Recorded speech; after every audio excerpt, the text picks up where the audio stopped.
I checked my watch for the third time in 5 minutes. 800 hours exactly. Time to brief the team on what Command was calling our most important deep-sea operation in years. All right, people, let's get started. I stood at the head of the briefing table in Trident Base's main conference room, looking out at the three faces that would determine whether Operation Lerna succeeded or failed. 7,000 meters of Pacific Ocean pressed down above us, but right now the weight of this mission felt heavier. Dr. Simmons sat with her tablet already open, stylus poised over some biological diagram I couldn't make sense of. Sergeant Burns had positioned herself where she could see both the door and the tactical displays, her posture screaming readiness for action. Chief George occupied his usual spot near the back, close enough to hear everything but ready to slip out if his engineering expertise was needed elsewhere. Operation Lerna, I began, pulling up the sonar imaging on the main screen. What you're looking at is the Lernaean anomaly, discovered 3 weeks ago during routine geological surveys. The fossilized remains of what appears to be a massive multi-headed serpentine creature, wrapped around a cluster of active geothermal vents approximately 2 kilometers from our current position. The image showed something that shouldn't exist. Bone structures the size of subway cars, arranged in patterns that suggested multiple necks extending from a central body mass. Even fossilized, the thing looked dangerous. Command wants samples, I continued. Preliminary analysis suggests the creature possessed extraordinary regenerative capabilities. They're interested in potential weapons applications. Burns leaned forward. What kind of weapons applications, sir? Biological enhancement programs, accelerated healing for combat personnel, the usual classified research that pays for operations like this. I switched to the next slide. Dr. Simmons, your initial assessment. Simmons adjusted her glasses and stood up. The bone density readings are unlike anything in the fossil record. These structures show evidence of repeated catastrophic damage, followed by complete regeneration. Not just healing, actual regrowth of entire anatomical sections. She highlighted areas on the display where the bone showed clear break patterns. The calcium deposits suggest this healing process happened multiple times throughout the creature's life. How multiple? I asked. Dozens, maybe hundreds of regeneration cycles. The bone growth patterns indicate this thing could regrow entire heads after losing them. Burns made a skeptical noise. Fossilized remains, right? We're talking about something that's been dead for thousands of years. That's what makes it interesting, Simmons said. The preservation is too good. Most fossils this old show significant mineral replacement, but these bones retain organic compounds that shouldn't survive normal fossilization processes. I pulled up the mission parameters.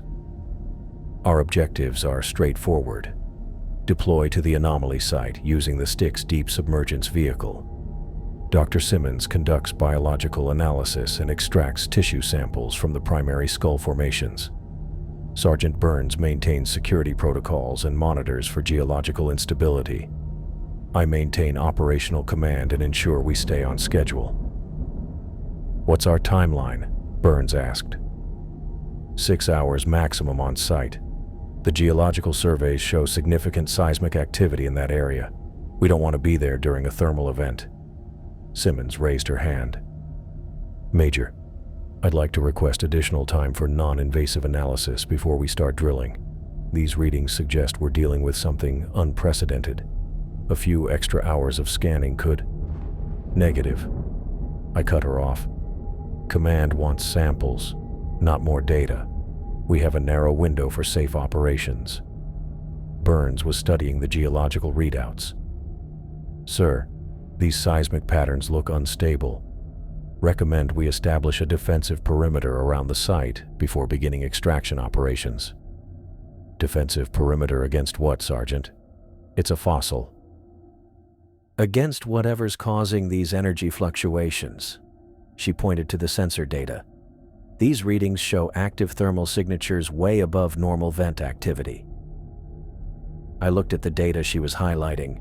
The energy patterns did look unusual, rhythmic spikes that seemed too regular for random geological activity. Those are sensor artifacts from the thermal interference. The vents down there put out enough electromagnetic noise to scramble half our instruments. Simmons was frowning at her tablet.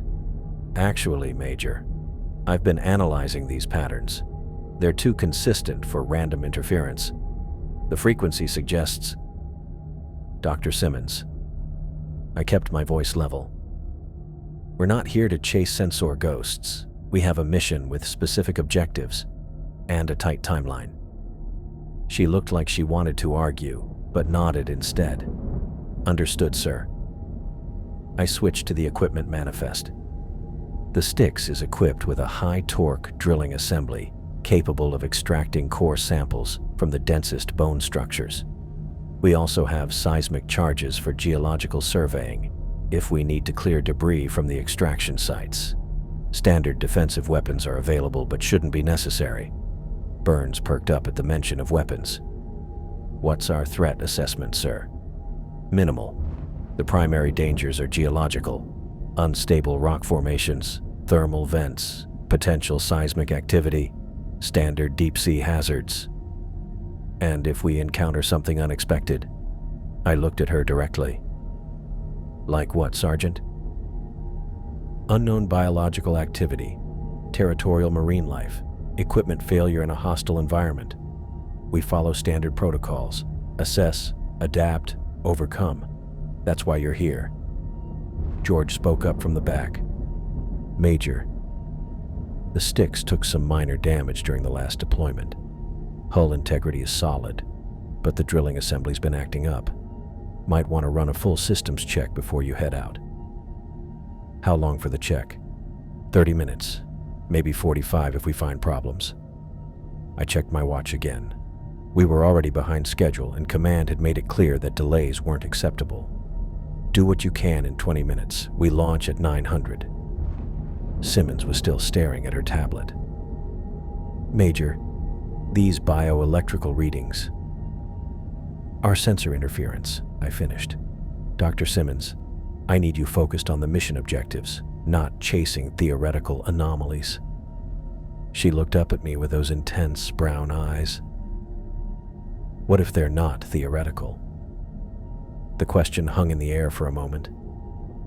I could see Burns watching our exchange, probably wondering if the scientist was going to be a problem. George was already heading for the door, muttering about systems checks and impossible timelines. Then we'll deal with that when we have actual evidence, I said. Right now, we have fossilized remains and a job to do. I pulled up the final mission summary. Dr. Simmons, you're responsible for biological analysis and sample extraction. Sergeant Burns, you handle security and geological monitoring. I maintain operational command and communication with base. Questions? Burns shook her head. Simmons looked like she had about a dozen questions, but kept them to herself. Good. We meet at the Styx in 15 minutes for final systems check and departure. This is a straightforward scientific mission, people. We go down, we get the samples, we come back. Simple. As the team filed out, I stayed behind to review the mission files one more time. The energy readings that had caught Simmons' attention were definitely unusual, but command had been clear about priorities. They wanted biological samples that could advance their research programs, not more theoretical analysis of sensor data. Still, something about those rhythmic patterns bothered me. Too regular for random thermal activity, too consistent for equipment malfunction. But fossilized remains didn't generate bioelectrical signatures. That was basic science. I closed the files and headed for the Styx Bay. Whatever was down there, we'd know soon enough. The Styx's engines hummed steadily as we descended through the black water. our floodlights carving a narrow tunnel of visibility through the crushing darkness. 7,000 meters down and still falling. The depth gauge numbers kept climbing in that hypnotic way that always made me think about all that water pressing in from every direction. "Approaching target coordinates," I announced, adjusting our descent angle. 200 meters and closing." Simmons leaned forward in her seat, fingers dancing across the bioscanner controls. "I'm picking up the thermal signatures from the vents. Energy output is consistent with the geological surveys." Burns kept her eyes on the perimeter displays, watching for anything that moved in the darkness beyond our lights. "Sonar's clear. No contacts except the seafloor formations."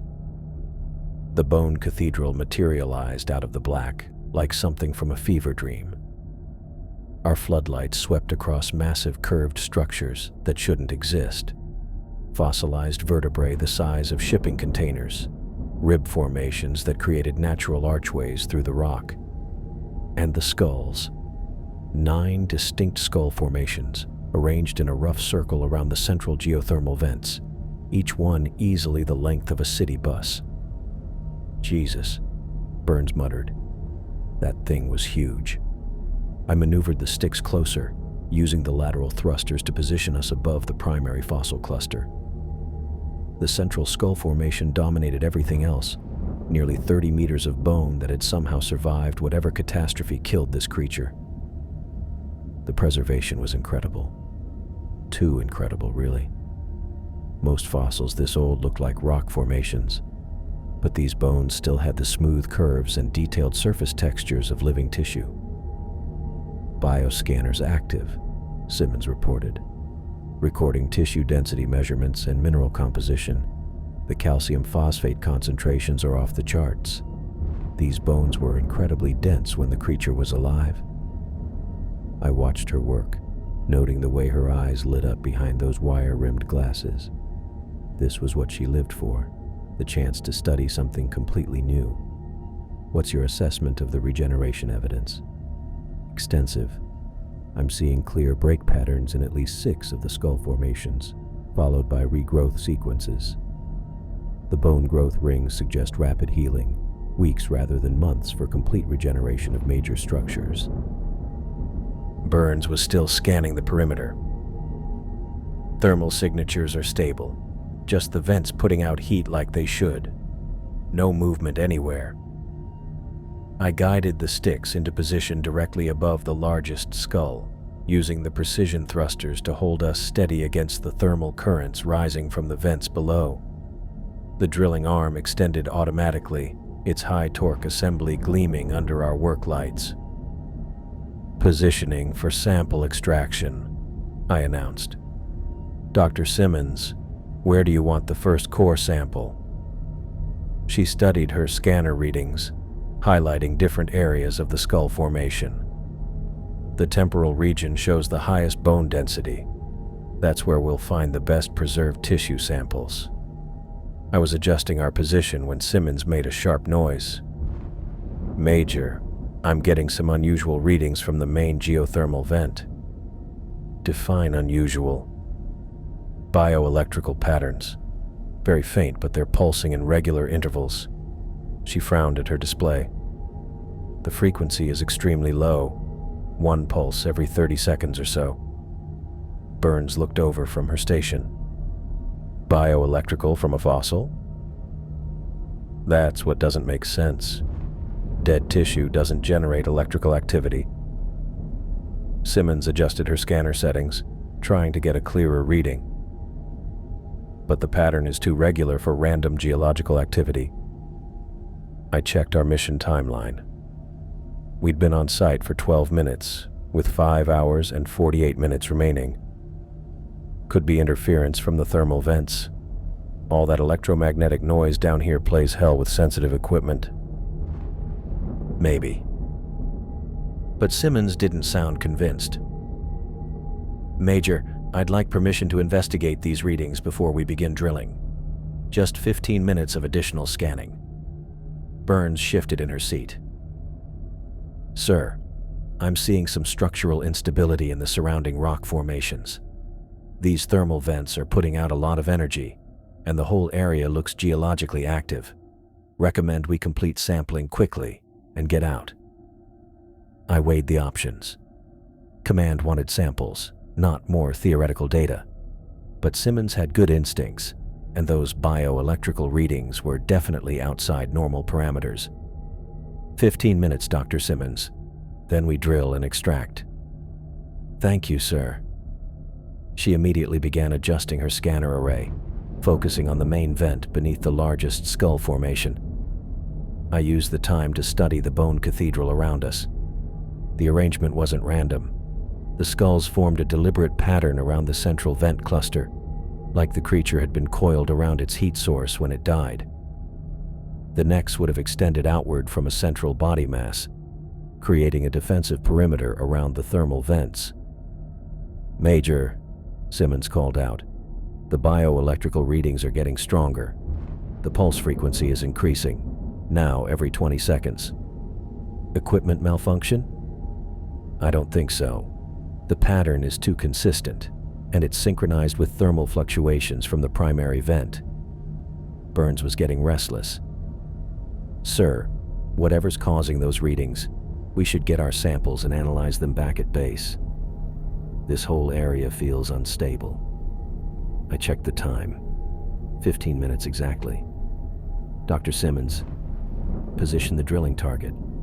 We're starting extraction." She hesitated, then highlighted the temporal region of the central skull. "Drilling coordinates locked in.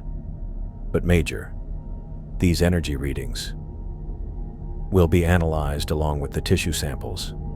I engaged the drilling arm's positioning system, watching the high-torque assembly align with Simmons's target coordinates. "Sergeant Burns, monitor for any changes in geological activity." "Roger that, sir." The drill bit made contact with the fossilized bone, and I activated the extraction sequence.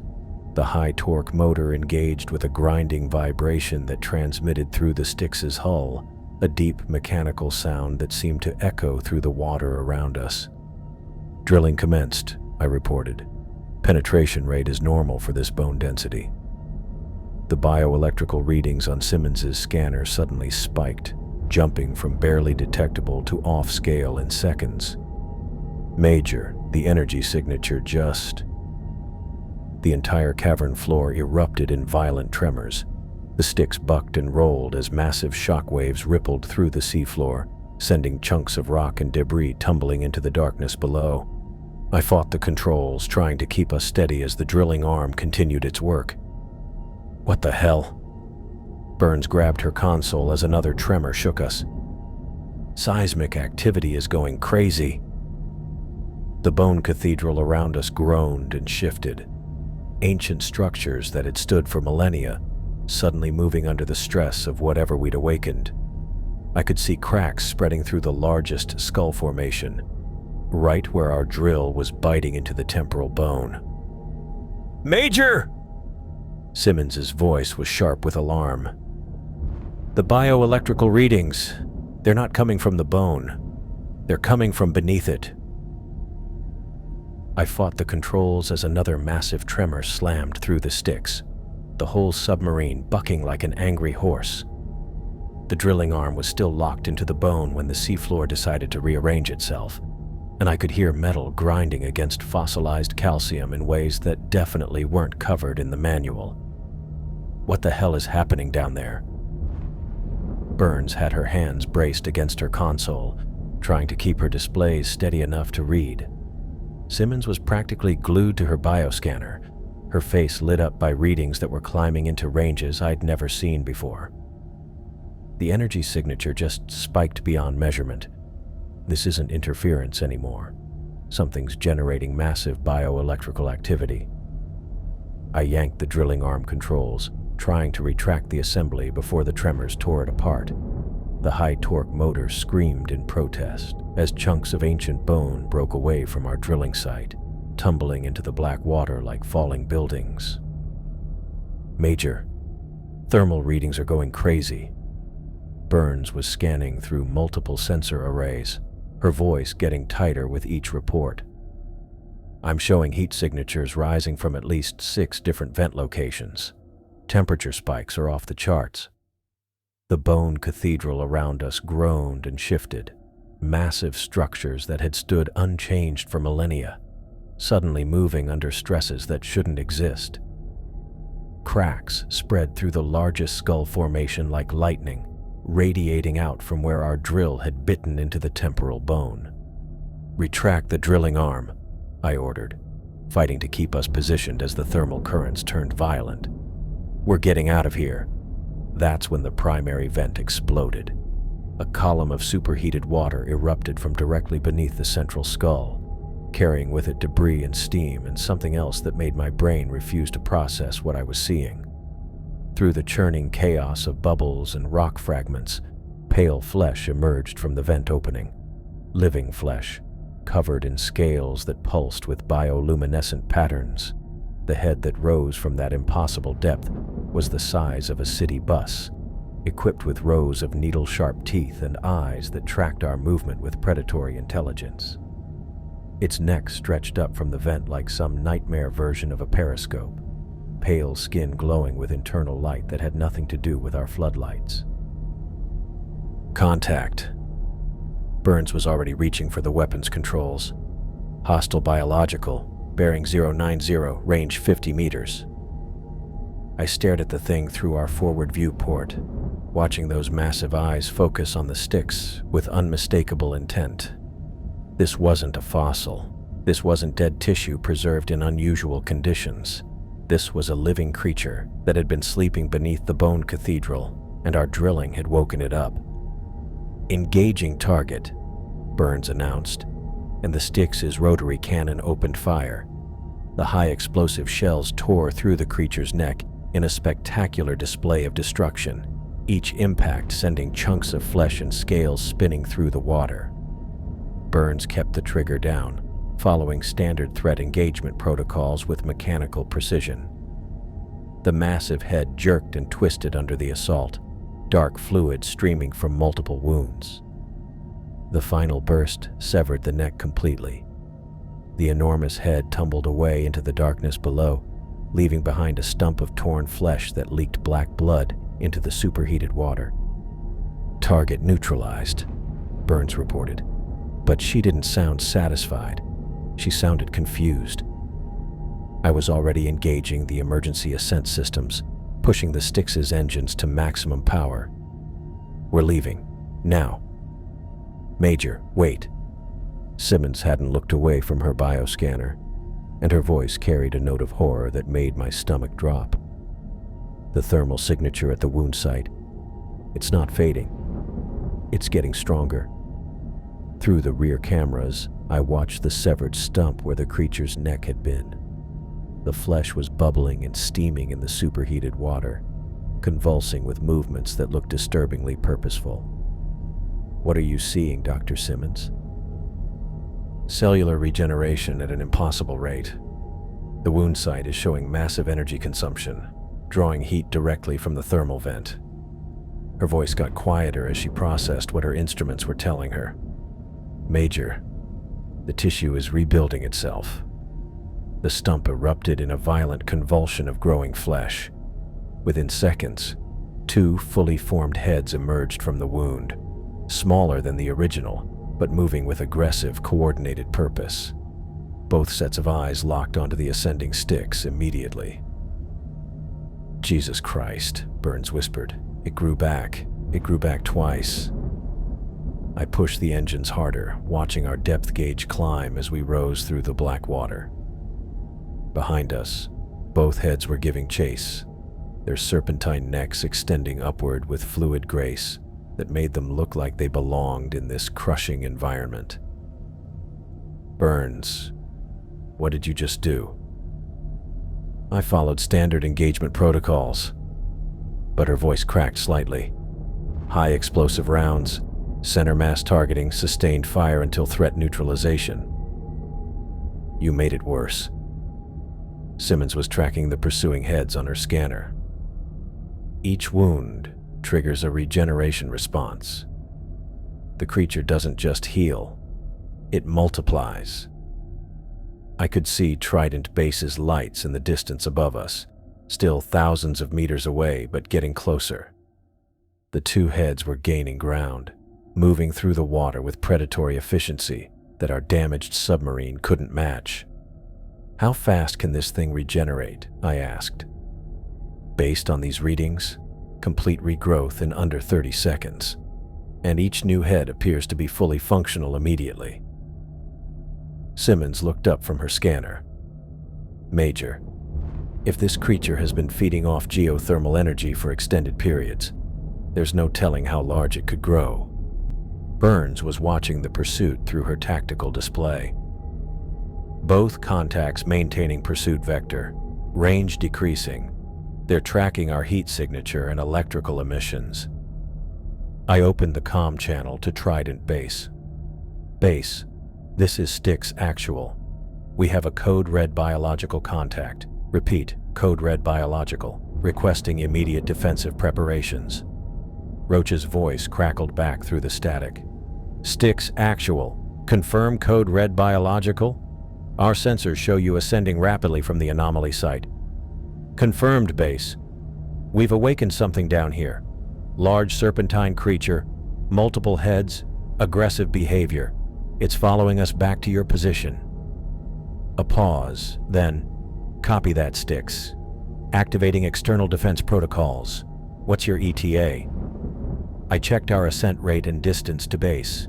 12 minutes to docking bay.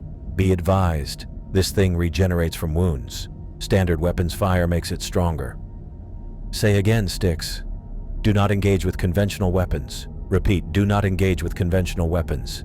Each wound creates multiple new heads. Through the rear cameras, I could see more movement in the depths below us.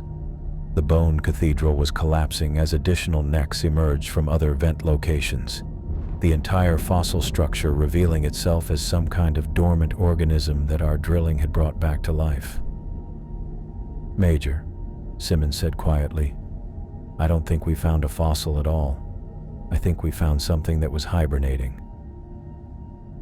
The Styx's hull groaned around us as we climbed through the black water, and I could feel every damaged system fighting to keep us alive. The drilling arm hung twisted and useless from our starboard side, torn apart when that first head erupted from the vent. Half our external sensors were dead, leaving blind spots in our defensive coverage that made my skin crawl. "Contact bearing 270, range decreasing," Burns called out, tracking the pursuing heads through what sensors we had left. "They're gaining on us." I watched her finger hover over the weapons controls, knowing exactly what she wanted to do. Negative on defensive fire. "We've seen what happens when you shoot this thing. Sir, they're getting closer. If they catch us, they'll catch us faster if you turn 2 heads into 4. I kept my eyes on the depth gauge, watching the numbers climb toward Trident Base's position. Still 3,000 meters to go. "Dr. Simmons, what are you seeing back there?" Simmons had her face pressed to the rear observation port, studying the creature through the external cameras. "The regeneration process is incredible. Each wound site draws thermal energy directly from the vent network through some kind of biological conduit system." Through the rear cameras, I could see what she meant. The creature wasn't just chasing us. It was growing. The 2 heads that had regenerated from Burns' attack were now full-sized, and I could make out additional movement in the depths below. More necks were emerging from the collapsed bone cathedral, the entire structure revealing itself as some kind of dormant organism. "How big is this thing?" I asked. "I'm tracking at least 12 distinct head formations now, all connected to a central body mass that's still mostly buried in the vent system." Simmons adjusted her scanner settings, trying to get clearer readings through the thermal interference. "Major, this isn't just a large predator. It's a colonial organism that's been using the geothermal vents as a power source." Burns was getting more agitated as she watched the pursuit. "Sir, request permission to engage. Maybe concentrated fire can overwhelm the regeneration process." "Absolutely not. I opened the comm channel to Trident Base. Base, this is Styx Actual. Emergency ascent in progress, requesting immediate defensive preparations. Roach's voice came back tight with concern. Styx Actual, we're tracking your rapid ascent. What's your status? We've got a massive biological contact following us back to base. Serpentine creature, multiple heads, aggressive behavior. I need you to activate external defense systems immediately. A pause. Sir, did you say multiple heads? Confirmed. And Roach, this thing regenerates from wounds. Each injury creates additional heads. Do not engage with standard weapons until I give specific authorization. Copy that, Styx. Activating external defense protocols now. What's your ETA to docking? I checked our ascent rate against the distance remaining. The Styx's damaged engines were pushing hard, but we were still moving too slowly. 8 minutes to emergency bay. Be advised, this creature is tracking our heat signature and electrical emissions. Through the rear cameras, I watched more heads emerge from the depths below us. The bone cathedral was completely collapsing now, ancient structures crumbling as the living organism beneath them stretched and expanded. What we'd thought was a fossil site had been a hibernation chamber. Major, Simmons said quietly, the creature's total mass is increasing exponentially. Each new head formation requires massive energy input from the thermal vents, but once established, they become self-sustaining. How many heads are we looking at? Based on the vent network size and energy output, potentially dozens, maybe more.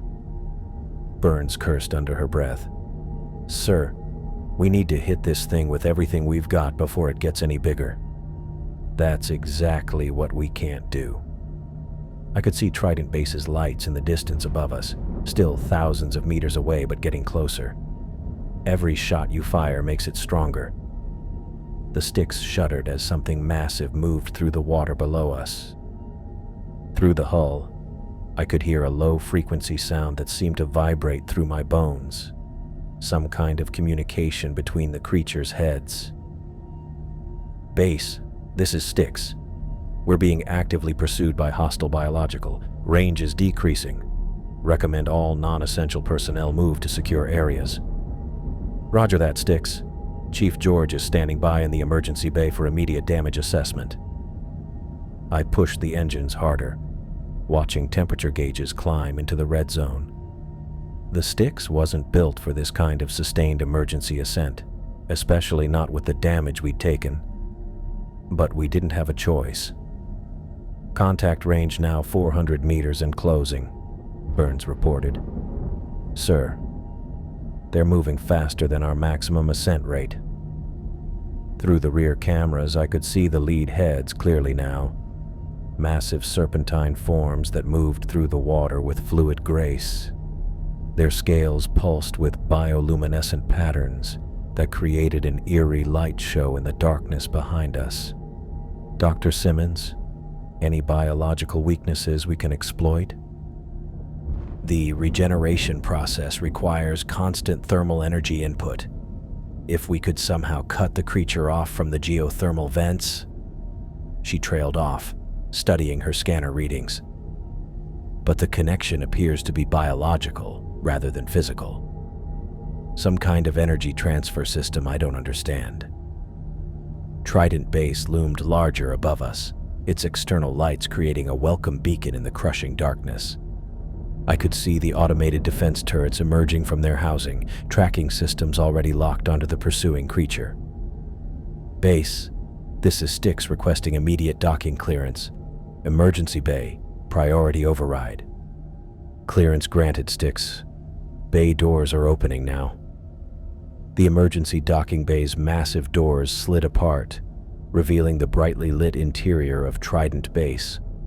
I guided the damaged Styx through the opening, feeling the familiar sensation of entering pressurized atmosphere as the bay's systems engaged. Chief George was waiting on the dock as we settled into the docking cradle, his weathered face grim as he surveyed the Styx's damaged hull.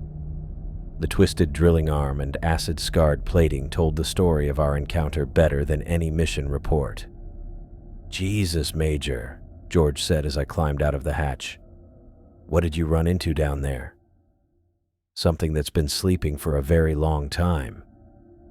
I helped Simmons out of the submarine, watching her clutch her portable scanner like a lifeline. "How bad is the damage?" George ran his hands along the hull plating, examining the acid burns and impact damage. "Hull integrity is compromised in 6 locations. These burn marks." "What caused this?"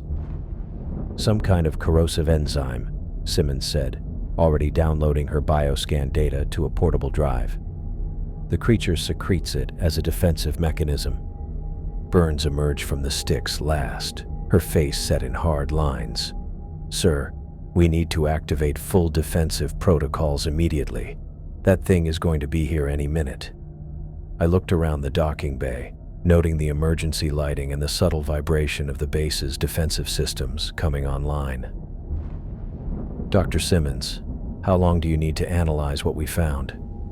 "Give me 30 minutes with the biolab computers and I can tell you exactly what we're dealing with." "You've got 15. I opened the comm channel to the command center. "Roach, this is Silva. I need an emergency briefing with all available personnel in conference room A. 5 minutes. "Roger that, Major. Should I activate general quarters?" I thought about the creature rising through the water below us, its multiple heads tracking our heat signature with predatory intelligence. "Affirmative. General quarters. All hands to emergency stations." The base's alarm system activated, filling the corridors with the steady pulse of emergency lighting. Through the docking bay's observation windows, I could see movement in the darkness below, bioluminescent patterns that were getting brighter and closer. "Burns, get to the command center and coordinate with Roach on defensive positioning. George, I need a full damage assessment on the sticks in 10 minutes. "Major," Simmons said, looking up from her scanner. "The creature's energy signature is still increasing. It's not just following us. It's growing stronger as it rises." Through the observation windows, the first head became visible in the base's external floodlights. It was massive, easily the size of a city bus, with rows of needle-sharp teeth and eyes that reflected our lights with unmistakable intelligence. Then a second head appeared beside it. Then a third. "How many heads are we looking at now?" I asked. Simmons checked her readings. 15 distinct formations, all fully functional. "Major, this creature has tripled in size since we first encountered it." I watched the heads circle the base like sharks, testing our defenses and looking for weak points. The automated turrets tracked their movement, waiting for authorization to engage. "Sir," Burns said, "request permission to activate all defensive systems. Concentrated firepower might overwhelm the regeneration process." I looked at the creature through the observation windows, then at Simmons's scanner readings showing exponential growth patterns. Every instinct I had said to fight, to use our superior firepower to eliminate the threat. But I'd seen what happened when we shot this thing. "Negative. No weapons fire without my direct authorization." "Sir, that thing is going to breach the hull if we don't. It's going to breach the hull faster if we turn 15 heads into 30. I headed for the conference room, knowing we had minutes to figure out a solution that didn't involve making our problem worse. "Dr. Simmons, bring everything you've got. We need answers, not more firepower." Behind us, the creature's heads pressed against the observation windows, studying the interior of Trident Base with the patience of something that had been waiting for thousands of years. I watched the Hydra through the observation deck's reinforced windows, and the thing moved like it was thinking. Not just hunting or feeding, actually thinking. Its heads weren't randomly attacking the base. They were testing us, probing different sections with what looked like deliberate strategy. "Chief, what's happening to our power grid?" I called over the comm. George's voice crackled back from the engineering section. Power levels are all over the place, Major. We've got spikes and drops every few seconds. Something's interfering with our external conduits. Through the thick glass, I could see exactly what was causing the interference. 3 of the creatures' heads were positioned around our main electrical housing, their serpentine necks coiled around the external power feeds. They weren't trying to destroy the conduits. They were studying them, learning how our systems worked. Dr. Simmons, please tell me you've got something useful from your scans. Simmons looked up from her portable scanner, her face pale in the emergency lighting. The regeneration process requires massive thermal energy input from the geothermal vents. Each wound triggers an immediate healing response that doesn't just repair damage, it creates multiple replacement structures. English doctor. When we shot off that first head, the creature didn't just grow it back. It grew 2 new ones because the healing process overcompensated for the trauma. She pulled up readings on her scanner. The energy requirements are enormous. It's essentially converting geothermal heat directly into biological mass. Burns was standing near the weapons control station, her hands clenched into fists. So we hit it harder. Enough firepower can overwhelm any biological system. That's exactly wrong, Simmons said, turning to face her. More damage means more regeneration. We could turn 15 heads into 50. I was about to respond when the base shuddered around us. Not the familiar vibration of the life support systems, but something new. Something wrong. Major, we've got a problem. George's voice carried a note of alarm I'd never heard before. The creature's secreting some kind of enzyme. It's eating through our hull plating. Through the observation windows, I could see what he meant. Where the heads touched our outer hull, the titanium steel alloy was bubbling and dissolving. The enzyme glowed with its own heat, creating streams of superheated corrosion that spread along the base's external structure. How fast is it spreading? Fast. This stuff is specifically designed to break down deep-sea construction materials. I'm showing hull breach warnings in sections C, F, and H. The base's emergency systems kicked in automatically, sealing bulkheads and rerouting life support around the compromised areas. Red warning lights bathed the observation deck as the computer announced structural integrity alerts. Emergency bulkhead seals activated, the automated voice reported. Hull breach containment in progress.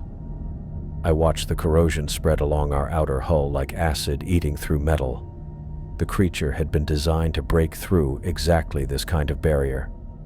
Whatever had built the thermal vent network down there had also created the perfect weapon to breach our defenses. How long do we have? I asked George. At this rate of corrosion? Maybe 3 hours before we lose structural integrity completely. Burns stepped closer to the weapons console. Sir, request permission to activate all defensive systems. Full engagement, all turrets, maximum firepower. Absolutely not. Simmons moved between Burns and the controls. I'm showing you the data. Each attack makes it stronger. Your data is based on one encounter with damaged equipment, Burns shot back. Concentrated firepower from multiple angles might overwhelm the regeneration process before it can compensate. I looked at the tactical display showing our defensive capabilities. 8 automated turrets, each capable of sustained high explosive fire. Enough firepower to level a city block, all focused on a single target. Dr. Simmons, what happens if we hit it with everything at once? She checked her scanner readings, running calculations in her head. Based on the energy requirements I'm seeing, full defensive engagement could result in exponential growth. We're talking about dozens of new heads, maybe more. Through the observation windows, another section of hull began dissolving under the creature's enzyme attack. The corrosion was accelerating, eating through our defenses faster than our repair systems could compensate. Sir, Burns said, we're going to lose hull integrity whether we fight or not. At least this way we have a chance. I stared at the creature through the reinforced glass, watching its heads move with coordinated intelligence around our base. Every military instinct I had set to fight, to use our superior firepower to eliminate the threat before it could eliminate us. But I'd seen what happened when we shot this thing. The base shuddered again as more hull plating dissolved. Emergency alarms echoed through the corridors as additional sections showed breach warnings. We were running out of time and options. "Major," George's voice came over the comm. "Hull integrity is at 60% and falling. Whatever you're going to do, you need to do it now." I looked at the weapons console, then at Simmons's scanner showing the creature's massive energy signature. Burns was right about one thing. We were going to lose the base either way.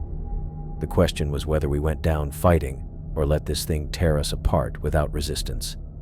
The automated defense turrets were already tracking the creature's movements, their targeting systems locked onto the nearest heads. All they needed was authorization to engage. "Sir?" Burns was waiting for the order, her hand hovering over the activation controls. I thought about the creature's intelligence, the way it had tested our defenses before attacking. It knew exactly what it was doing. Maybe overwhelming force was the only language it understood. "Activate all defensive systems," I ordered. "Full engagement, all targets." Burns's hand slammed down on the controls. "All turrets, engage hostile biological contacts. Authorization Silva Alpha 7. The base's automated defense turrets rose from their concealed housing, 8 massive weapon systems emerging from the outer hull. Their targeting computers locked onto the creature's heads with mechanical precision, tracking the serpentine movements through the dark water. "Turrets online and tracking," Burns reported. "Multiple targets acquired." Through the observation windows, I could see the turrets rotating to face the creature. The Hydra's heads turned toward the emerging weapons, those massive eyes reflecting our lights with unmistakable recognition. It knew what was coming. "Fire," I ordered. The turrets erupted in synchronized thunder, 8 massive weapon systems unleashing concentrated hell on the creature surrounding our base. High explosive rounds tore through serpentine necks with brutal efficiency, sending chunks of pale flesh spinning through the dark water. For 30 seconds, I thought we'd made the right call. The nearest head took a direct hit center mass, the explosion ripping through bone and tissue until nothing remained but a ragged stump. Another burst caught 2 heads simultaneously, the overlapping blast radius shredding both necks down to their base connections. "Multiple targets neutralized," Burns reported, her voice tight with satisfaction. "Concentrated fire is working." Through the observation windows, I watched several more heads get blown completely apart by the sustained barrage.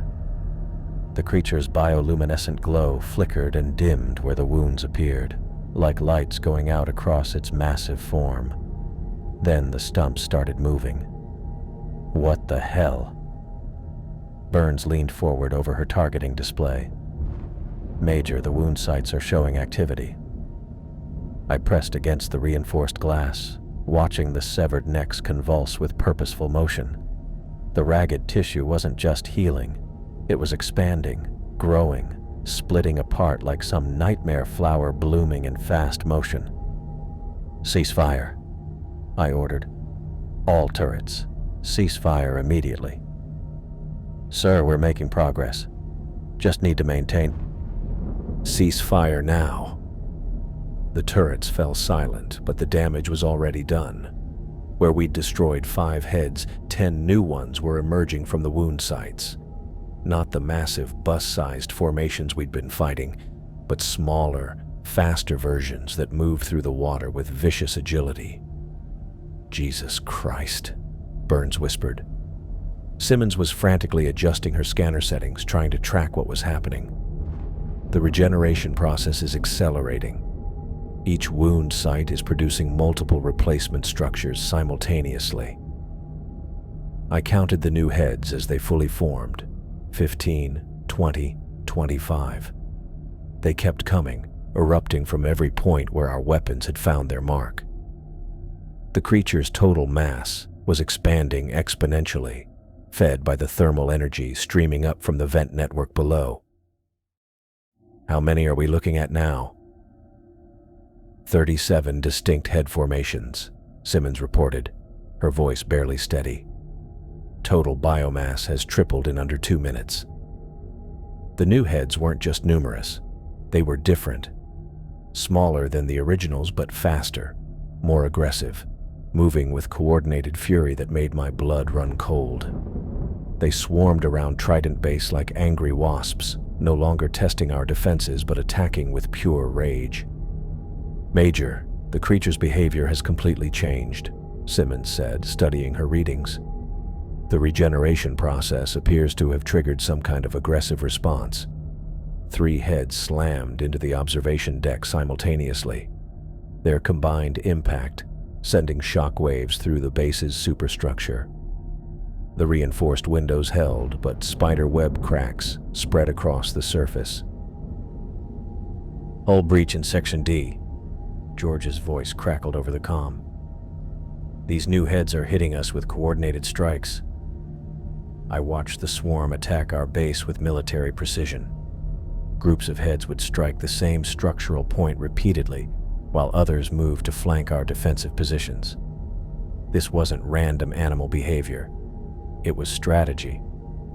Chief, what's happening to our power systems? Multiple heads are targeting the reactor housing directly. They're not just attacking randomly anymore. They're going after our critical systems. Through the cracked observation windows, I could see exactly what he meant.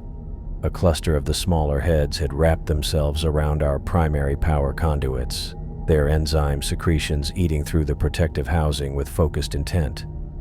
The base shuddered as another coordinated strike hit our main support structure. Emergency lighting flickered as power fluctuations rippled through our systems. "Sir," Burns said, "request permission to resume defensive fire. We can overwhelm them with sustained barrage." "Are you insane?" Simmons turned from her scanner, her face pale with horror. "We just turned 5 heads into 37. More weapons fire will create hundreds of them." I stared at the swarm outside our windows, watching dozens of heads coordinate their attacks with terrifying intelligence. Every shot we'd fired had made our situation exponentially worse. "Major, hull integrity is failing in multiple sections," George reported. "The increased number of heads is accelerating the corrosion process. We've got maybe 30 minutes before structural collapse." The automated emergency systems kicked in, sealing bulkheads and activating evacuation protocols. Red warning lights bathed the observation deck as the computer's voice echoed through the corridors. "Critical hull damage detected. Emergency evacuation procedures now in effect." I opened the comm channel to address the remaining personnel.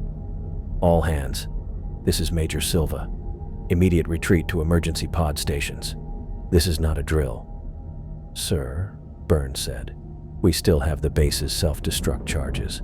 Nuclear detonation might be enough to create the biggest wound this thing has ever experienced." I cut her off. "How many heads do you think a nuclear explosion would generate?" Burns fell silent, finally understanding the trap we'd created for ourselves. Every weapon we had would only make the creature stronger. "Dr. Simmons, please tell me you found something in those scans." She was running calculations on her portable scanner, her fingers flying over the controls. "The energy requirements are massive. Each regeneration cycle draws thermal power directly from the vent network. There has to be a limit to how much energy the system can provide." Another coordinated strike shook the base, this one targeting our life support systems. The lights flickered and dimmed as power rerouted around damaged conduits. "How long do we have to find that limit?" "Based on current structural damage rates, maybe 20 minutes before total hull failure. I looked around the observation deck at my remaining team. Burns stood ready to fight an enemy that got stronger every time we heard it. Simmons clutched her scanner like it held the answer to our survival. Through the cracked windows, dozens of heads pressed against the glass, studying us with predatory intelligence. We'd turned a manageable threat into something unstoppable. Our superior firepower had created the very monster that was about to destroy us. The base groaned around us as another section of hull gave way to the creature's enzyme attack. Emergency evacuation alarms echoed through the corridors, but I knew our escape pods wouldn't make it past the swarm waiting outside. "Major," George's voice came over the comm, strained with effort. "Reactor housing is showing critical damage. If they breach the containment system..." I didn't need him to finish. A reactor breach 7 kilometers underwater would kill us all, creature or no creature. "All personnel to emergency stations," I ordered. "Prepare for immediate evacuation." But as I watched the Hydra's dozens of heads coordinate their final assault on our failing base, I knew we needed something more than evacuation. We needed a miracle. I stared at the emergency status board as another section of Trident base went dark. Red lights blinked out one by one across the facility schematic, each one representing a flooded compartment or failed system. The creature's enzyme attack had accelerated beyond our worst projections. "Major, we've lost sections A through D completely," George reported over the comm, his voice strained. "Water's coming in faster than the pumps can handle." Through the observation deck's spider-webbed windows, I could see why. The Hydra's 37 heads weren't just attacking randomly anymore. They were systematically targeting our structural weak points, coordinating their enzyme secretions to create maximum flooding. "All personnel to emergency stations," I announced over the base-wide comm. "Prepare for immediate evacuation to the upper levels." But even as I said it, I knew we were just buying time. The surface was 7 kilometers above us, well beyond the range of our emergency pods. And with that swarm of heads waiting outside, any escape attempt would be suicide. "Sir," Burns called from the weapons station, "I've secured what's left of our equipment. Emergency rations, survival gear, and 3 functional pulse weapons." I nodded, though pulse weapons wouldn't help us against something that multiplied when you heard it. "What about the sticks?" "Hull integrity is compromised, but she'll hold pressure. Engines are functional, though the drilling arm is completely destroyed." The base shuddered as another coordinated strike hit our main support structure. Emergency lighting flickered, and I heard the distant sound of rushing water as more sections flooded. "Dr. Simmons, how's that data transfer coming?" Her voice came back tight with concentration. "Almost finished. The lab's flooding, but I've got the biological analysis downloading to portable storage." I made my way through the tilting corridors toward the laboratory section, stepping over debris and avoiding the streams of water cascading from damaged ceiling panels. The base felt like a sinking ship, listing to one side as the lower levels filled with seawater. I found Simmons in the biolab, knee-deep in rising water, frantically working at a computer terminal while George held emergency lighting above her head. "Talk to me, Doctor. What did you find?" She looked up from her scanner, water dripping from her hair. "The regeneration process isn't magic, Major. It's a biological heat engine. The creature converts thermal energy directly into cellular mass through some kind of specialized organ system." "English, please." "It's like a living power plant. The geothermal vents provide the energy, and the creature's body converts that heat into new tissue. But the process requires constant input, massive amounts of thermal energy for each regeneration cycle." George adjusted the light as another section of ceiling gave way, sending a cascade of sparks into the flooding lab. "Major, we need to move." This whole section's going under. 2 more minutes, Simmons said, her fingers flying over the keyboard. I'm downloading everything: cellular analysis, energy consumption rates, thermal dependency data. I watched the water level rise around her legs. What are you thinking, Doctor? The creature isn't invincible. It's completely dependent on that thermal vent network. Cut off the energy source, and the regeneration stops, maybe even reverses. Burns appeared in the doorway, water sloshing around her boots. Sir, we need to evacuate this section now. The bulkhead seals are failing. Got it, Simmons said, pulling a data drive from the terminal just as the screen went dark. Everything's here: biological processes, energy requirements, thermal dependency analysis. We retreated to the upper levels as the laboratory section flooded completely behind us. The base's automated systems sealed the bulkheads, but I could hear the creatures' heads pounding against the outer hull, their enzyme attacks eating through our remaining defenses. In the emergency command center, I spread out the base schematics and looked at our remaining resources. What do we have left that could disrupt a geothermal vent system? George studied the equipment manifest. Seismic charges. We've got 6 left from the geological survey package. They're designed to fracture rock formations for core sampling. Could they destabilize the primary vent? Simmons pulled up her thermal readings on the portable scanner. If placed at the right stress points, a coordinated detonation could cause a cascade failure, collapse the main vent, block the thermal flow. I looked at the tactical display showing the creature's position. Its main body mass was coiled directly around the primary geothermal vent, with dozens of heads forming a defensive perimeter around the entire area.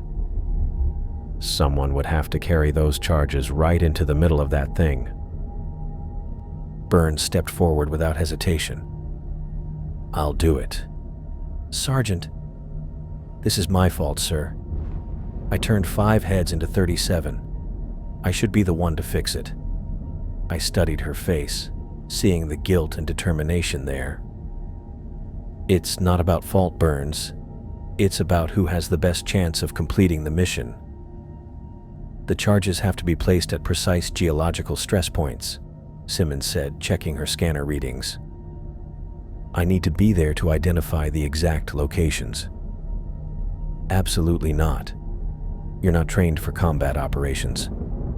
And you're not trained in geological engineering, she shot back. Place those charges wrong, and you'll just create more thermal vents instead of collapsing them. The base shuddered again as another section gave way to the creature's assault. Through the emergency command center's small porthole, I could see bioluminescent patterns pulsing in the dark water as the Hydra's heads pressed closer. Major, George said, whatever we're going to do, we need to do it fast. Hull integrity is down to 20%. I looked at the Styx's status readout. Damaged but functional, with enough power for one last mission.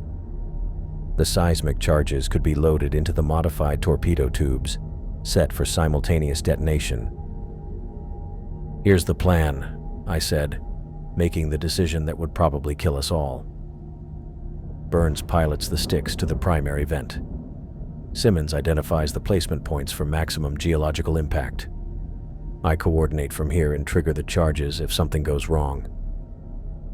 Sir, you should come with us, Burns said.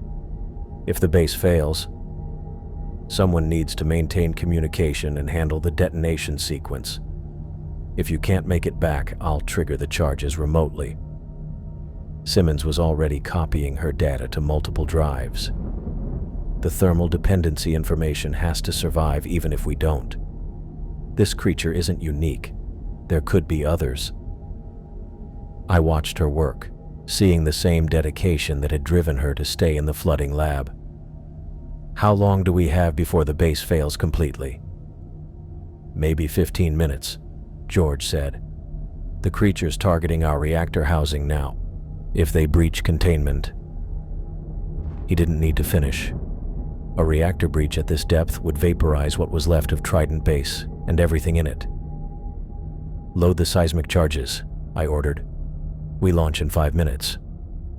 Burns headed for the Styx Bay, while George began transferring the charges to the submarine's torpedo tubes. Simmons gathered her equipment, checking and rechecking her scanner settings. "Doctor," I said, "are you sure about the placement requirements?"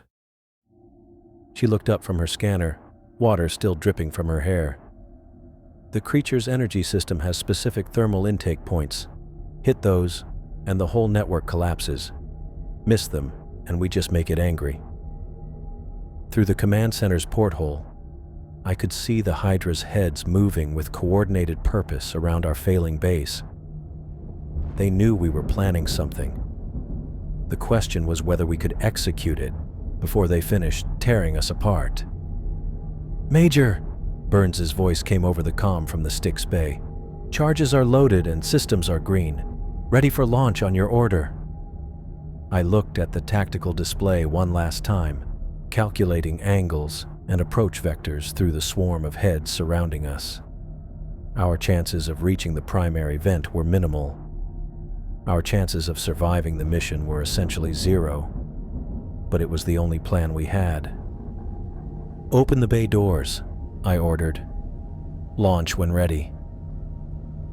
I watched George secure the last seismic charge in the Styx's modified torpedo tube, his weathered hands working with practiced efficiency despite the base shuddering around us.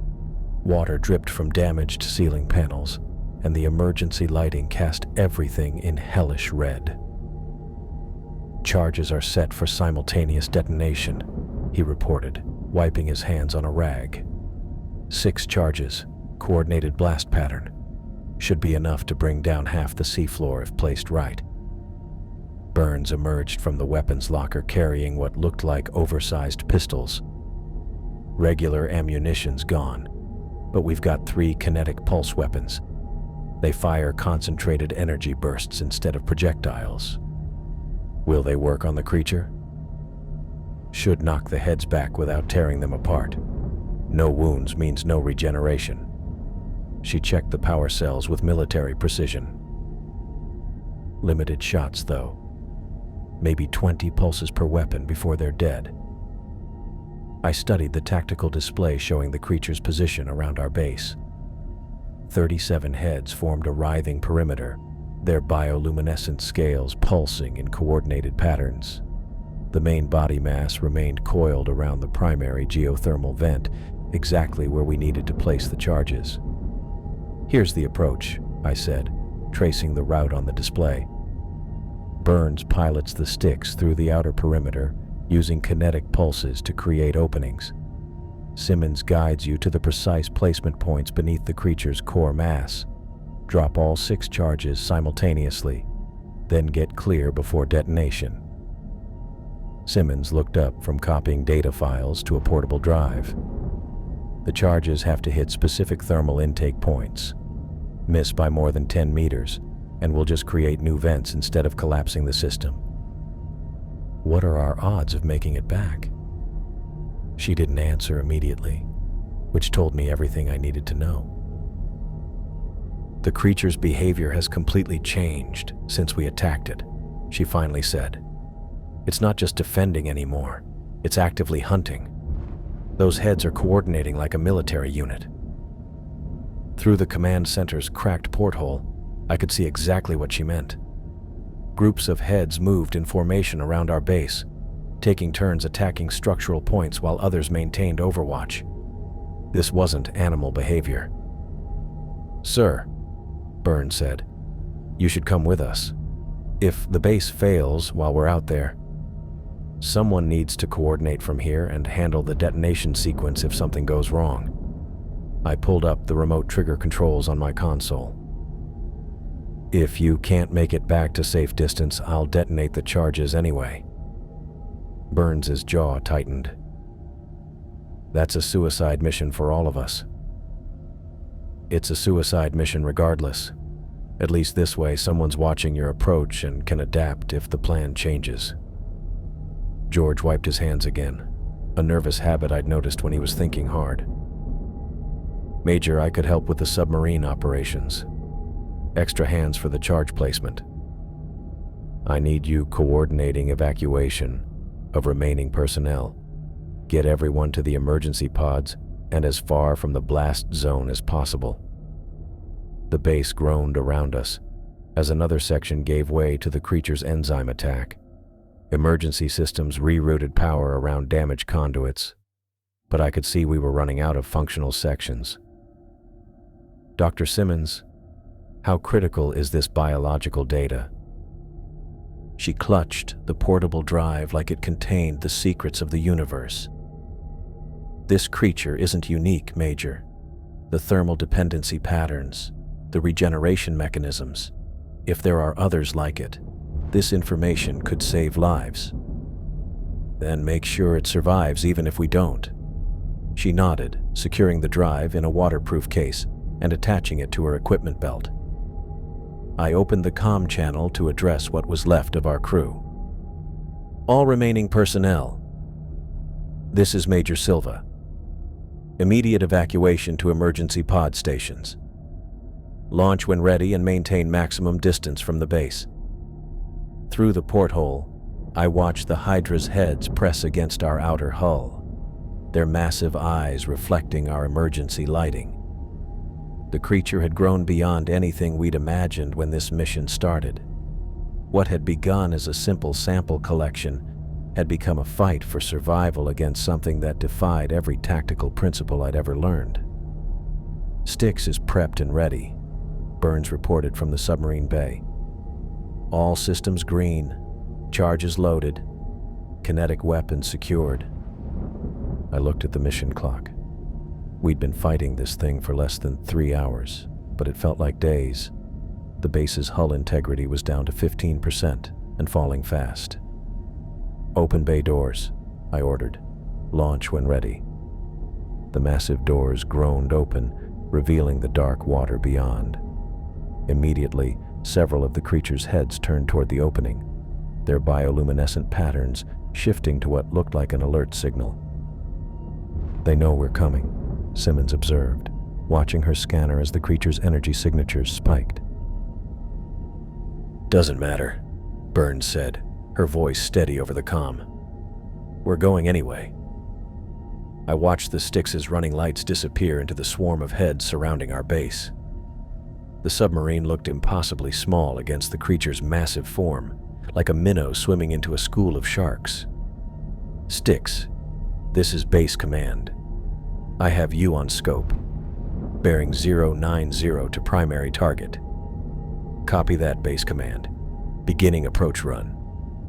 Through the external cameras, I tracked their progress as Burns fired the first kinetic pulse. The energy burst caught the nearest head center mass, sending it tumbling backward through the water without visible damage. For a few seconds, a gap opened in the creature's formation. "Nice shot. You've got a clear corridor for about 50 meters. Moving through now." I watched the Styx slip between the creature's heads, Burns using short bursts from the kinetic weapons to keep them at bay. The plan was working, but I could see the creature adapting, its heads moving to close off escape routes. "Simmons, how close do you need to get for accurate placement?" "Within 20 meters of the thermal intake points. I need direct scanner contact to identify the exact stress fractures." 20 meters meant going right underneath the creature's main body mass, through the densest concentration of heads. I watched the tactical display as more heads converged on the Styx's position. "Burns, you've got multiple contacts closing from your 6 o'clock. "I see them. Engaging with kinetic pulses." The submarine's lights strobed as Burns fired repeatedly, each pulse sending heads spinning away through the dark water. But for every head she knocked back, 2 more moved in to take its place. "Base command, we're taking heavy contact. Hull's holding, but these things are getting aggressive." Through the cameras, I could see heads slamming into the Styx's hull, trying to crush the submarine through sheer force. The kinetic weapons were keeping them from getting a solid grip, but barely. First placement point coming up, Simmons reported. I need you to hold position for 30 seconds. Copy that. Holding position. I watched Burns fight to keep the submarine steady while heads attacked from all directions. The kinetic weapons fired in rapid succession, their energy bursts creating a protective bubble around the sticks. Charge one away, Simmons announced, moving to second placement point. The base shuddered around me as another section flooded completely. I was running out of functional systems, but the mission was still on track. Sticks, you're doing great. Second target bearing 180, range 40 meters. Moving to second position. I watched them disappear deeper into the creature's mass, the submarine's lights barely visible through the writhing wall of serpentine necks. The radio crackled with static as the creature's bioelectrical field interfered with our communications. Base command. Heavy contact. Losing power to... The transmission cut to static. Through the external cameras, I could see the sticks completely surrounded by heads, their combined mass blocking out the submarine's lights entirely. I gripped the detonation controls, knowing that in a few minutes I might have to trigger those charges whether my people were clear or not. The creature's glow pulsed brighter, its scales flashing in patterns that looked almost like communication. Whatever intelligence guided this thing, it knew we were threatening its energy source, and it was fighting back with everything it had. I gripped the comm controls as static filled the channel, watching the tactical display track the Styx's position deep within the creature's mass. The submarine's transponder signal flickered weakly through the bioelectrical interference. Styx, report status. Burns, do you copy? Nothing but crackling static for 10 seconds. Then Burns's voice cut through, strained but determined. Base command, we're taking heavy hits. Multiple heads trying to crush us, but the kinetic pulses are keeping them back. Hull integrity holding at 70%. Through the external cameras, I could barely make out the Styx's lights strobing as Burns fired the pulse weapons in rapid succession. Each energy burst sent heads reeling backward, their massive forms tumbling through the dark water without regenerating new tissue. First charge is away, Simmons reported, her voice tight with concentration. Thermal intake point Alpha is compromised, moving to placement point Beta. I watched the tactical display as they pushed deeper into the creature's formation. The Hydra's response was immediate and coordinated. More heads converged on their position, moving with military precision to protect the primary vent. Burns, you've got 8 contacts closing from multiple vectors. Recommend evasive maneuvers. Negative base command. Simmons needs steady positioning for accurate placement. We're holding course. The base shuddered around me as another section gave way to flooding. Emergency systems rerouted power around damaged conduits, but I could see we were down to maybe 10 minutes before complete structural failure. Second charge away, Simmons announced. Beta point is set. Moving to final placement. That's when everything went wrong. Through the cameras, I watched a massive head slam into the Styx from below, the impact sending the submarine spinning. Burns fought the controls, firing kinetic pulses to drive back the attackers, but there were too many now. Base command, we're surrounded. Count 15 heads in direct contact, more closing fast. The submarine's lights disappeared completely as the creature's mass engulfed them. Radio contact dissolved into static, punctuated by fragments of transmission. Hull breach in section. Simmons is multiple contacts. I leaned forward, adjusting the comm settings to cut through the interference. Styx, say again, you're breaking up. Pulled her out, going after charges in place, but the transmission died completely. On the tactical display, the Styx's transponder showed erratic movement, spinning through the water as heads battered the hull from all directions. I opened emergency channels, trying every frequency we had, Burns, Simmons, anybody. Report status immediately. Static. Then faintly, Burns' voice came through with mechanical distortion. Base command. Simmons is outside the sub. Creature grabbed her during placement. She's got the final charges, but... My blood went cold. Simmons was outside the submarine, 7 kilometers underwater, surrounded by dozens of heads that could crush her in seconds. Burns, can you reach her? Negative. Too many contacts. Kinetic weapons are overheating. Power cells down to 15%. Through the cameras, I caught a glimpse of movement in the creature's mass. A tiny figure in a diving suit, barely visible against the Hydra's glowing scales. Simmons was somehow still alive, still moving toward the final placement point. She's going for the primary thermal intake, Burns reported, his voice filled with something between admiration and horror. She's actually trying to complete the mission. I watched the mission timer count down. The charges were set for synchronized detonation in 4 minutes, whether the final placement was complete or not. If Simmons couldn't reach the primary intake point, the explosion would only partially collapse the vent system. Burns, can you provide covering fire? Trying, but the pulse weapons are dying. Maybe 6 shots left before complete power failure. The base groaned around me as more sections flooded. Through the observation deck's cracked windows, I could see heads pressing against the outer hull, their enzyme secretions eating through our remaining defenses. Base command, George's voice came over the internal comm.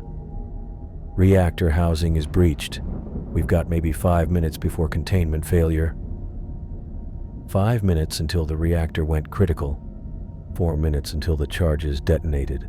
And somewhere in that writhing mass of heads, Simmons was fighting to complete a mission that would probably kill her. Burns, what's your status on the final charge? Static.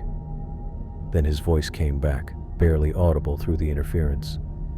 She's at the primary intake. I can see her scanner working, trying to find the exact placement point, but there are 3 heads circling her position. I gripped the detonation controls, knowing I might have to trigger those charges with my people still in the blast zone.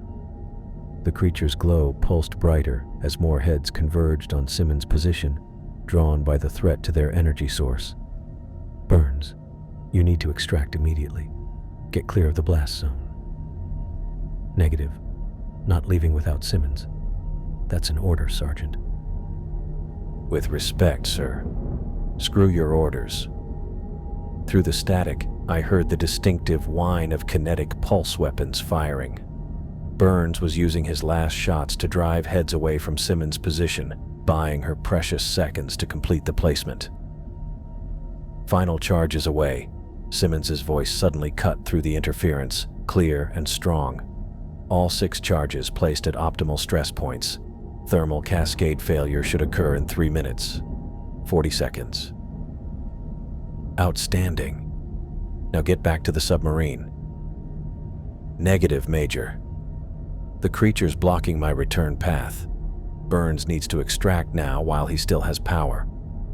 I watched the tactical display as the sticks began moving away from the primary vent, its transponder signal growing stronger as it cleared the creature's bioelectrical field. Base command, this is Burns. I'm clear of the blast zone, but Simmons... He didn't finish. We all knew what that meant. Dr. Simmons, report your position. Her voice came back calm and professional, like she was giving a routine lab report. I'm at the primary thermal intake, Major. The charges are perfectly placed. When they detonate, the cascade failure will collapse the entire vent network. Can you reach minimum safe distance? A pause. Then quietly. No, sir. I don't think I can. I stared at the detonation controls, my finger hovering over the trigger. In 2 minutes, those charges would explode whether I activated them or not. But if I waited, Simmons might find a way out. Doctor, you've got 2 minutes. Find cover. Anything that might protect you from the blast. Already working on it. There's a rock formation that might provide some shielding. The base shuddered as the reactor housing took more damage. George's voice crackled over the comm. Major, containment failure in 3 minutes. We need to evacuate the command center. I looked around the flooding control room, water rising past my knees. If I left now, I couldn't coordinate the detonation sequence. If I stayed, I'd go down with the base. Burns, are you clear of the blast zone? Affirmative. Styx is at safe distance. Engines functional. Good. Stand by for detonation. I opened the final comm channel, knowing this might be the last time I spoke to any of them. All stations. This is base command. Seismic charges will detonate in 60 seconds. Brace for massive shockwave. Through the cameras, I could see the creatures' heads moving frantically around the primary vent, somehow sensing the approaching destruction of their energy source. Their bioluminescent patterns flashed in rapid, chaotic sequences. 30 seconds to detonation. The base's emergency lighting flickered as more systems failed. Water poured through damaged bulkheads, and I could hear the distant sound of the reactor's containment alarms. Simmons, are you in position? As ready as I'll ever be, Major. It's been an honor serving with you. I looked at the detonation controls one last time, thinking about the choice between saving one person and stopping a creature that could kill thousands if it ever reached populated areas. 10 seconds. My finger found the trigger. 5, 4, 3, 2. I pressed the button. The shockwave hit like the fist of God. The seismic charges detonated simultaneously beneath the Hydra's core, sending a massive tremor through the entire trench system. The base lurched sideways, throwing me against the control console as emergency lighting flickered and died. Water cascaded from ruptured ceiling panels, and the groaning of stressed metal filled the air. Through the observation deck's spider-webbed windows, I watched the seafloor convulse. Massive rock formations shifted and tumbled as the carefully placed charges triggered exactly the cascade failure Simmons had calculated.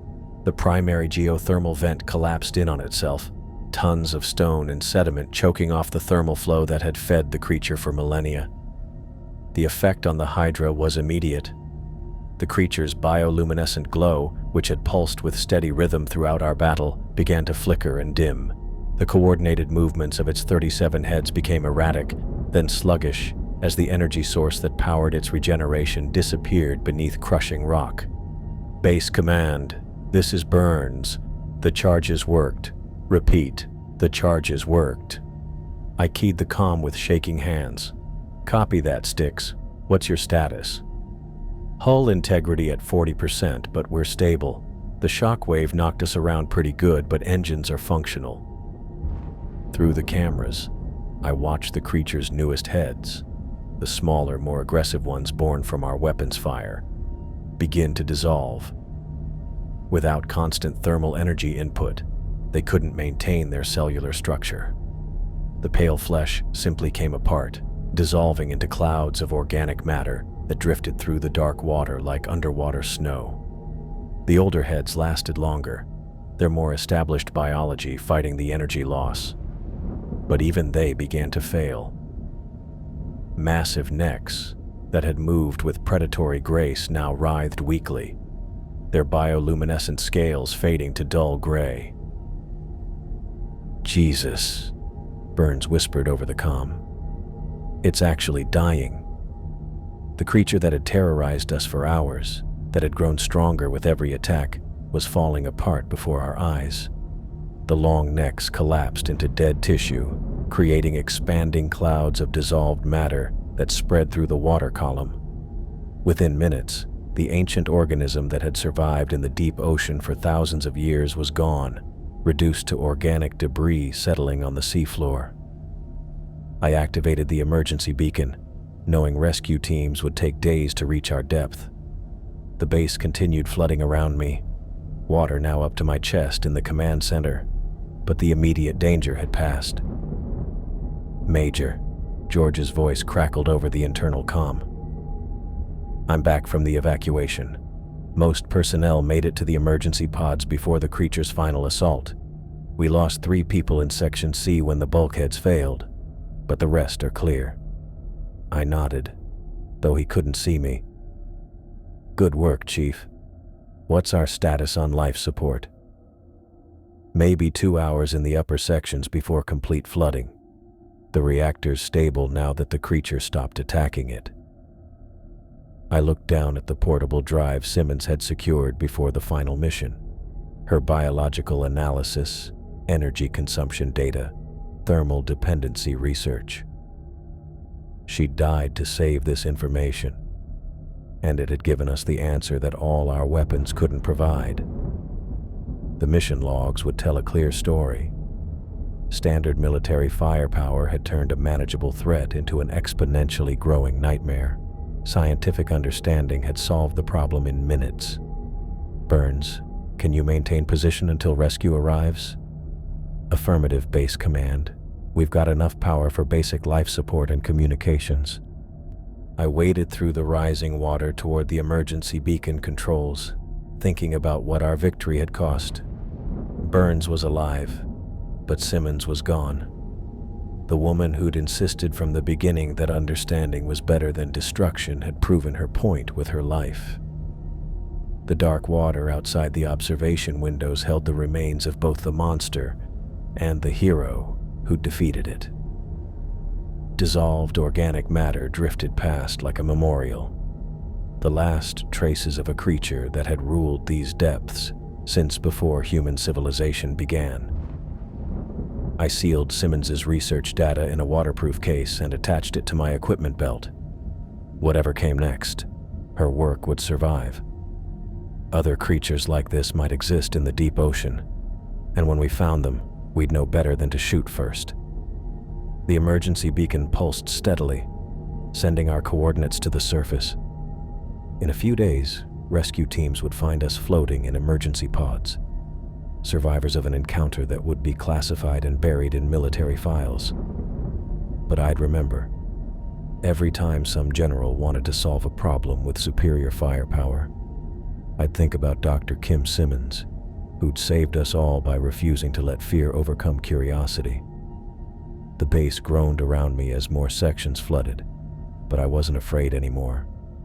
The real monster was dead, killed not by our weapons, but by our willingness to listen to someone who understood it better than we did. In the end, that made all the difference.